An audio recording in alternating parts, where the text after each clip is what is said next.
Good morning student. आज हम लोग हिंदी की पार्ट 4 पढ़ेंगे जो एक देशभक्ति के बारे में है। ठीक है, देशभक्ति लेख है। पार्ट 4 में देशभक्ति के बारे में देशभक्ति लेख है ये। इसका नाम है चैप्टर का हमारा राष्ट्रीय ध्वज। ठीक है, क्या नाम है? हमारा राष्ट्रीय ध्वज। आप देख सकते हैं एक देशभक्ति लेख है और ये पार्ट 4 हम पढ़ रहे हैं आज। एक देशभक्ति लेख है और ये है हमारा राष्ट्रीय ध्वज। ठीक है, क्या आप अपने राष्ट्रीय ध्वज का सम्मान करते हैं? और हमारा राष्ट्रीय ध्वज, इससे हम पढ़ेंगे हमारा राष्ट्रीय ध्वज हमें क्या संदेश देता है, उसके बारे में आज पढ़ेंगे। मतलब राष्ट्रीय ध्वज हमें क्या संदेश दे रहा है, मतलब अगर हम झंडा फहराते हैं, झंडे का क्या संदेश, 3 रंग जो है इसमें हर एक रंग का मीनिंग है, तो क्या इस रंग के द्वारा हर चीज़ हम क्या संदेश पा रहे हैं, क्या सीख रहे हैं, उसके बारे में पढ़ेंगे आज।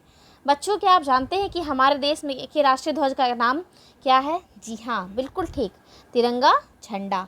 इसे तिरंगा झंडा इसलिए कहा जाता है क्योंकि इसमें 3 रंग होते हैं। कितने रंग का प्रयोग किया जाता है? 3 रंग। और हमारे राष्ट्रीय ध्वज का नाम क्या है बच्चों?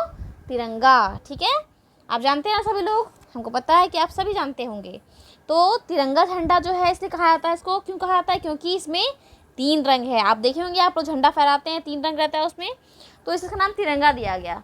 जैसा कि आप देखते हैं कि इसमें 3 रंग की पट्टियाँ हैं। सबसे ऊपर केसरिया रंग की पट्टी, यह रंग हमें वीरता, त्याग और बलिदान का संदेश देती है। तो आप देखिए ना कि झंडा में 3 रंग होता है। पहला सबसे ऊपर क्या होता है ना? केसरिया रंग होता है। तो केसरिया रंग का मतलब क्या है? वीरता।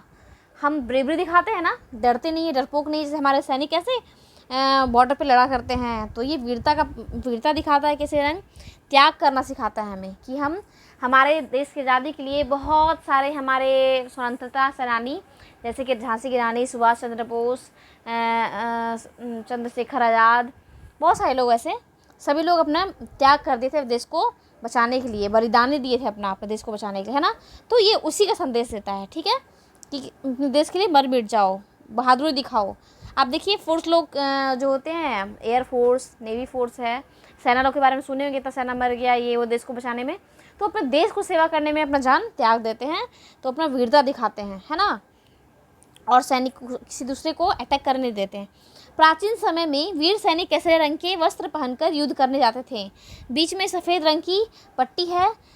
तो पहले जो था, बहुत पहले तो जो सैनिक लोग लड़ने वाला था ना, केसरिया रंग का कपड़ा पहनता था। किस रंग का? केसरिया रंग का कपड़ा पहनकर युद्ध करने जाते थे। ठीक है, और बीच में कैसा कलर होता है? सफ़ेद रंग की पट्टी होती है झंडे में, है ना। झंडे में आप देखे होंगे बीच में सफ़ेद रंग की पट्टी होती है। यह रंग सच्चाई, पवित्रता और शांति का प्रतीक है। सफ़ेद रंग किसका प्रतीक है? सच्चाई का, कि सच बोलना चाहिए, सच्चाई का प्रतीक है, पवित्रता का प्रतीक है और शांति का, कि हमें शांत रहना चाहिए। सफ़ेद रंग वैसे भी शांति का प्रतीक होता है, तो इसलिए इसी चीज़ का प्रतीक है, हमें शांति तरीके से रहना चाहिए, मिलजुल कर रहना चाहिए। सफ़ेद पट्टी पर नीले रंग का एक चक्र बना होता है। आप देख सकते हैं ये सफ़ेद पट्टी पे एक चक्र बना हुआ है, जो कैसे कलर का है?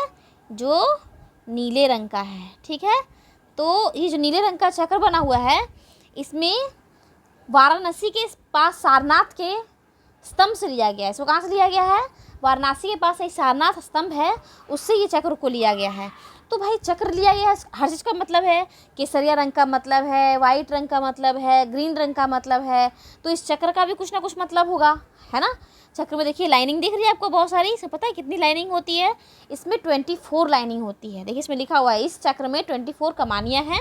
ठीक है, ये कमानियाँ 24 घंटे आगे बढ़ते रहने की प्रेरणा देती है। मतलब 24 घंटे आगे बढ़ते रहने की प्रेरणा, मतलब दिन भर में कितने घंटे होते हैं? 24 घंटे। तो ये चक्र हमें ये बताता है कि 24 घंटे आप आगे बढ़ते रहो अपनी लाइफ में, है ना। इसी का ये हमें प्रेरणा देता है, ये हमें बताता है कि आप अपनी लाइफ में 24 घंटे आगे बढ़ते रहो। ठीक है, दिन भर में जो 24 घंटे आपके पास होते हैं उसमें। सबसे नीचे हरे रंग की पट्टी है। हरा रंग हरियाली और खुशहाली का प्रतीक है। ठीक है, सबसे नीचे आप देख सकते हैं कैसा रंग है? सबसे नीचे हरा रंग है ना, ये वाला हरा रंग।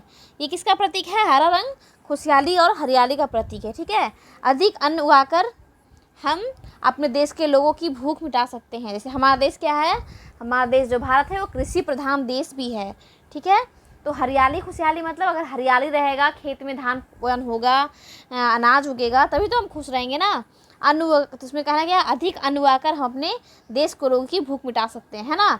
हरियाली मतलब वही जो पेड़ पौधा निकलता है, जैसे कि धान वान होता है, अन्न उगेगा तभी तो सबकी भूख मिटेगी, सभी लोग खुश रहेंगे, हरियाली और खुशहाली आएगी। यदि हमारी धरती हरी भरी रहेगी तो प्रदूषण का खतरा भी नहीं होगा, समझ गए। अगर पेड़ पौधा रहेगा हमारी धरती पर तो प्रदूषण भी, मतलब पोल्यूटेड एयर नहीं मिलेगा हमको, एयर में प्रदूषण नहीं आएगा, तो हम अच्छे से रह पाएंगे, ज़्यादा दिन तक रह पाएंगे। अगर एयर पूरा पोल्यूटेड हो गया तो हम सांस लेने में हमें दिक्कत होगी। बच्चों, राष्ट्रीय ध्वज को फहराते समय हमें कुछ बातों का विशेष ध्यान रखना चाहिए। देखिए हमें किन किन बातों का ध्यान रखना चाहिए। जब आप झंडा फहराते हो तो आपको किन किन बातों का ध्यान रखना है, आप ध्यान से सुनिएगा इस बात को, ठीक है। और आप जब झंडा फहराओगे तो उस समय याद रखना है इस बात को, ठीक है। फर्स्ट लाइन है, इसकी केसरिया रंग की पट्टी हमेशा ऊपर रहनी चाहिए। क्या रहनी चाहिए? हमारे झंडा जब हम खरीदते हैं तो झंडा में केसरिया रंग का पट्टी या नारंगी कलर का जो पट्टी था वो सबसे अपर पोजीशन पे हो जाना चाहिए, ठीक है ना। सबसे ऊपर नारंगी, फिर केसरिया के बाद उजला हो गया, उजला के बाद हरा, ठीक है। जब कई अन्य झंडे फहरा रहे हों तब राष्ट्रीय ध्वज को सबसे ऊपर रहना चाहिए।